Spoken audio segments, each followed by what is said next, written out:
Social media কিংবা ইউটিউবের বদৌলতে অনেকেই হয়েছেন কন্টেন্ট ক্রিয়েটর, মেকানিক্যাল ইঞ্জিনিয়ার, আবার কেউ ছাদ বাগান কিংবা অ্যাকুয়া কালচারের মাধ্যমে মাছ চাষ করেও স্বাবলম্বী হচ্ছেন। তেমনি ইউটিউবে ভিডিও দেখে 2019 সালে ফাউমি মুরগির খামার করে স্বাবলম্বী হয়েছেন শারমিন আক্তার। প্রবাসী 4 ভাইয়ের সাথে পরামর্শ করে মাত্র 9,000 টাকা পুঁজি নিয়ে বগুড়া থেকে 300 পিস মিশরীয় ফাউমি মুরগির বাচ্চা নিয়ে শুরু করেন মুরগি পালন। গত 5 বছরে বাপের বাড়ি ও শ্বশুর বাড়ি মিলিয়ে 5টি খামার করে মুরগি লালন পালন সহ ডিম থেকে বাচ্চা ফুটিয়ে বিক্রি করছেন তিনি। ইউটিউবে আমি মুরগির খামার, অনেক খামার দেখি যে মেয়েরা স্বাবলম্বী হচ্ছে। পরে ভাইদের পরামর্শে, তাদের সাহায্য সহযোগিতায় আমি 300 ফার্মি মুরগির বাচ্চা দিয়ে খামার যাত্রা শুরু করি। তার 2019 সালে 5 বছর চলতেছে আমার খামার যাত্রা।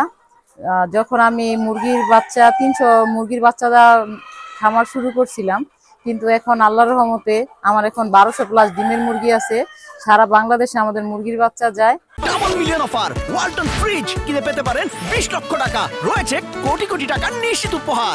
বলছিলাম মুন্সিগঞ্জের টঙ্গিবাড়ি উপজেলার আউশাহী ইউনিয়নের নোয়াদ্দা গ্রামের নারী উদ্যোক্তা শারমিন আক্তারের কথা।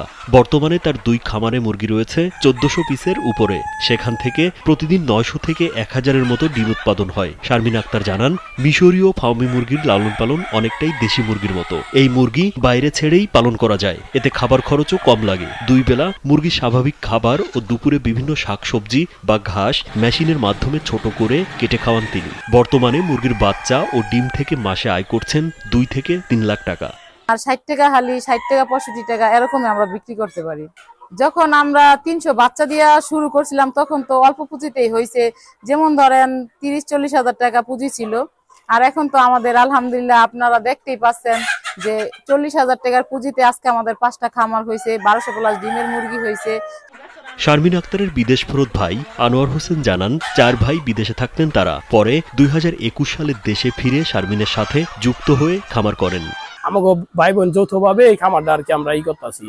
আর যদি আমরা সরকারের কোনো যদি আঙ্গ সহযোগিতা করে, আমরা এখন তৈরি কোনো সরকারি ভাবে কোনো লোন টোন নেই, কিন্তু আমরা চাই না যে সুদের কোনো একটা আসুক, এটা আমরা চাই না। যদি সরকারে যদি সহযোগিতা করে আমরা সামনে আরো আগায় যেতে চাই। অন্য খামারিরা জানান, শারমিন আক্তারের খামারের ডিম ও মুরগির বাচ্চার মান ভালো হয়, নিয়মিত নেন তারা। শুরু থেকে ওনার কাছ থেকে নিতেছি, এখন পর্যন্ত ওনার কাছ থেকেই নেই। আমিও নতুন খামারি, আমার ওয়াইফ খামার শুরু করছে, ওনাদের কাছ থেকে বাচ্চা নিয়ে এখন আবার নতুন করে বাচ্চা নিতে আসছি 1000। ঠিক আছে, যদি বাচ্চা খারাপ দিত বা বাচ্চা মান ভালো না হইতো তাইলে আমি তো আর আসতাম না এখানে বাচ্চা নিতে।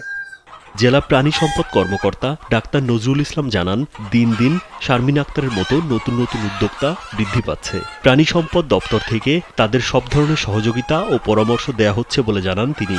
শারমিনের মতো আরও উদ্যোক্তা মুন্সিগঞ্জ জেলায় দিন দিন বৃদ্ধি পাচ্ছে, ফলে ডিমের উৎপাদন বৃদ্ধি পাচ্ছে, মাংসের উৎপাদন বৃদ্ধি পাচ্ছে।